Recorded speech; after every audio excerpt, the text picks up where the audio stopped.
Fishing may be for fun now, but once it was a valuable source of food, and generations of Monmouthshire men risked their lives, wading waist-deep in the treacherous waters of the Severn estuary to catch fish in hand nets known as Lave nets. A small but dedicated band have inherited those skills, and the tradition lives on.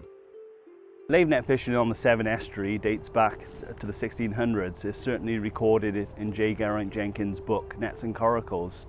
Our particular fishery belonged to St. Pierre Manor House, and the fishery in the 1600s was rented out for 2 guineas and 1 good fish of the season. In those days, the only difference would be is that the fishermen would not have had waders. They used to fish with animal skins on their legs to protect themselves from the cold. Having the second highest tidal range in the world, the secrets of the river, and knowing which stretch is safe and which potentially fatal, have been handed down through the generations. I started in the early 1940s, actually, when I, during the war, going down there with my father and uncles and the other members of the syndicate that were in it then, watching, picking up the tips, learning where to go, and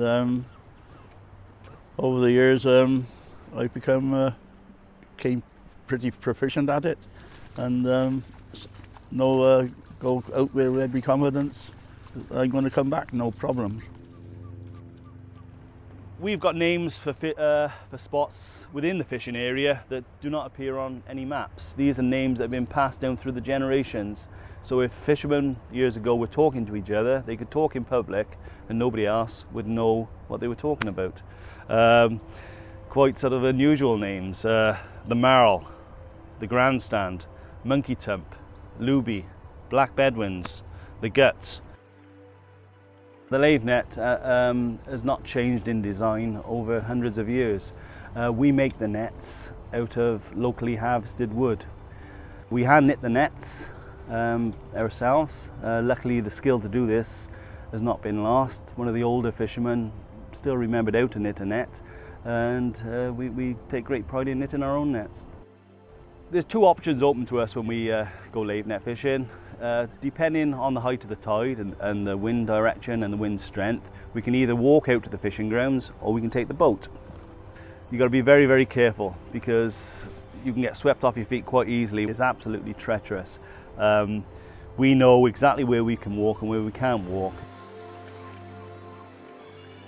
The area we walk on is mainly rock, and it's littered with very deep holes. So if you happen to wander into the wrong area, you could drown. You could have your feet washed from under you, you could break a leg quite easily. But no matter how well you know the terrain underfoot, or which way the tide runs, the estuary can always spring a surprise.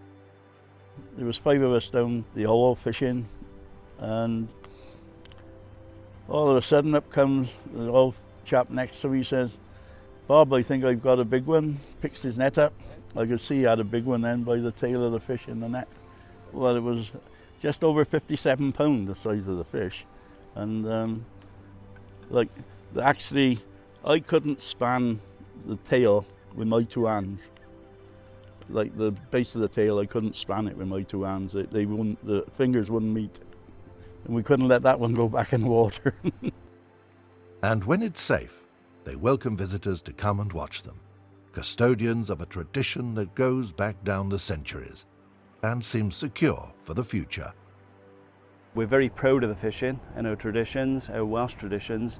We have had lots of support locally, tremendous support throughout the county of Monmouthshire, and we're optimistic for the future. I mean, we feel we're giving something back to Monmouthshire, and hopefully this will see us in good stead for the future.